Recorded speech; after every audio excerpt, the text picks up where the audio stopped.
जब हम भारत के कृषि उत्पादन के बारे में सुनते हैं, रिकॉर्ड तोड़ फसल, जबरदस्त आंकड़े, तो गर्व तो होता ही है। लेकिन क्या इन बड़े-बड़े आंकड़ों के पीछे कोई और भी कहानी छिपी है? चलिए आज इसी को जरा गहराई से समझते हैं।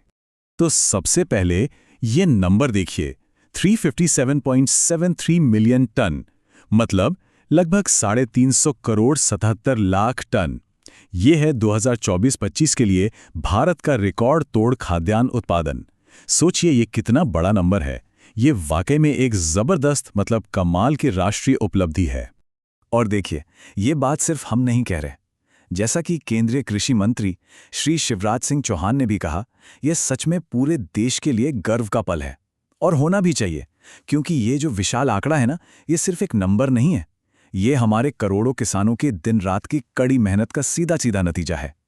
अब जरा इस बढ़ोतरी के स्केल को समझते हैं। सिर्फ एक साल के अंदर लगभग 8% की ग्रोथ, ये कोई छोटी बात नहीं है। सोचिए, एग्रीकल्चर जितना बड़ा सेक्टर, उसमें इतनी बड़ी छलांग लगाना, ये वाकई में देश की बढ़ती ताकत को दिखाता है। और हाँ, ऐसा नहीं है कि ये कामयाबी बस एक बार मिल गई हो। अगर हम पिछले 10 साल को देखें तो कहानी और भी साफ हो जाती है। 2015-16 से लेकर अब तक उत्पादन में 106 मिलियन टन यानी 10 करोड़ टन से भी ज्यादा की बढ़ोतरी हुई है। मतलब ये एक लगातार चलने वाली ग्रोथ स्टोरी है। तो सवाल यह है कि ये जो इतना बड़ा प्रोडक्शन नंबर है, इसमें आखिर है क्या क्या? चलिए इसे थोड़ा तोड़कर देखते हैं और शुरुआत करते हैं उन दो फसलों से जो भारत की फूड सिक्योरिटी की रीढ़ हैं।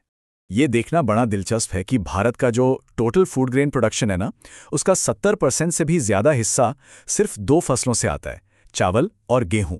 सही मायनों में यही दो फसलें हैं जो हमारी पूरी एग्रीकल्चरल सक्सेस की बुनियाद हैं। अब इन दोनों फसलों को थोड़ा और करीब से देखते हैं। चावल के उत्पादन में तो हम दुनिया में नंबर 1 हैं और गेहूं में दूसरे नंबर पर। और सबसे मजेदार बात क्या है, इन दोनों को बिल्कुल अलग अलग तरह का मौसम चाहिए। एक को गर्मी और नमी तो दूसरे को थोड़ी ठंडक। ये दिखाता है कि भारत का एग्रीकल्चर कितना डाइवर्स है। लेकिन रुकिए, कहानी सिर्फ चावल और गेहूं पर ही खत्म नहीं होती। ये जो कामयाबी है, ये अनाजों से कहीं आगे तक फैली हुई है। चलिए अब उस पर नजर डालते हैं।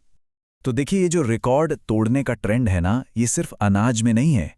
तिलहन मतलब ऑयल सीड्स में भी रिकॉर्ड प्रोडक्शन है। सोयाबीन और मूंगफली को मिलाकर जबरदस्त आंकड़े हैं।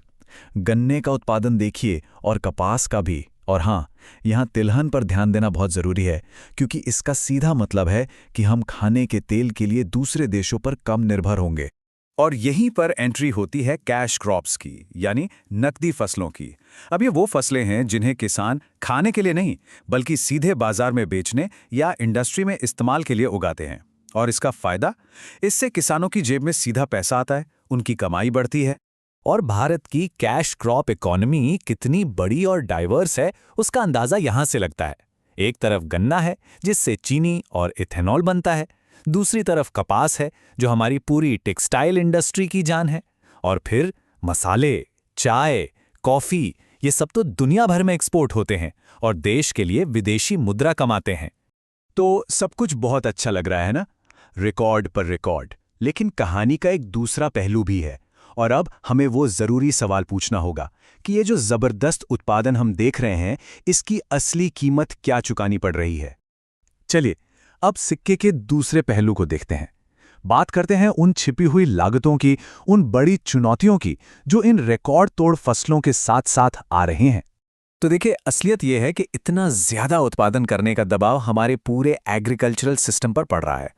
एक तरफ है क्लाइमेट चेंज और पानी की भारी कमी जैसी बड़ी पर्यावरणीय चुनौतियां, तो दूसरी तरफ सिस्टम की अपनी कमजोरियां हैं, जैसे कि हर साल लाखों टन अनाज का बर्बाद हो जाना, या फिर ये हकीकत कि हमारे 86% किसानों के पास बहुत छोटी जमीन है। और क्लाइमेट चेंज का खतरा कितना बड़ा है, ये समझने के लिए बस ये एक आंकड़ा ही काफी है। सोच कर देखिए, तापमान में सिर्फ 1 डिग्री सेल्सियस की बढ़ोतरी, सिर्फ 1 डिग्री, और गेहूं का उत्पादन 40 से 50 लाख टन तक कम हो सकता है। ये एक बहुत बहुत बड़ी चेतावनी है। तो ठीक है, चुनौतियां तो हैं और बड़ी हैं, लेकिन अब बात करते हैं समाधानों की। आगे का रास्ता क्या है? क्या हमें एक नई तरह की हरित क्रांति की जरूरत है? तो गोल क्या होना चाहिए? गोल है सस्टेनेबल फार्मिंग, यानी टिकाऊ खेती। मतलब खेती करने का एक ऐसा तरीका जिसमें हम पैदावार तो बढ़ाएं, लेकिन अपनी जमीन, पानी और बायोडायवर्सिटी को नुकसान पहुंचाए बिना। और हाँ, किसानों का मुनाफा भी कम ना हो। और अच्छी बात यह है कि इसके लिए हमारे पास कई प्रैक्टिकल तरीके मौजूद हैं, जैसे कि फसल चक्र, यानी एक ही खेत में अलग-अलग फसलें उगाना, या फिर ड्रिप इरिगेशन, जिससे पानी की ज़बरदस्त बचत होती है। ये ऐसे तरीके हैं जो कम खर्च में खेती को बेहतर बनाते हैं, पानी बचाते हैं और केमिकल पर हमारी निर्भरता भी कम करते हैं। अब जैसे एक कॉन्सेप्ट है इंटीग्रेटेड पेस्ट मैनेजमेंट या आईपीएम। सुनने में थोड़ा मुश्किल लगता है ना, लेकिन असल में ये बहुत सिंपल है। इसके 4 सीधे साधे स्टेप्स हैं। पहला, खेत पर नज़र रखो। दूसरा, कीड़े जब तक नुकसान ना पहुंचाएं तब तक एक्शन मत लो। तीसरा, उनके प्राकृतिक दुश्मनों का इस्तेमाल करो। और चौथा, केमिकल का इस्तेमाल तभी करो जब कोई और चारा ना बचे। मतलब स्मार्ट तरीके से काम लेना, सिर्फ केमिकल पर निर्भर ना रहना। और आखिर में हम इसी एक बड़े सवाल पर आकर रुकते हैं। भारत अपनी आने वाली पीढ़ियों का पेट कैसे भरेगा, बिना अपने भविष्य को ही दांव पर लगाए? ये एक ऐसा सवाल है जिसके जवाब में ही हमारे एग्रीकल्चर का और शायद हमारे देश का भी भविष्य छिपा है।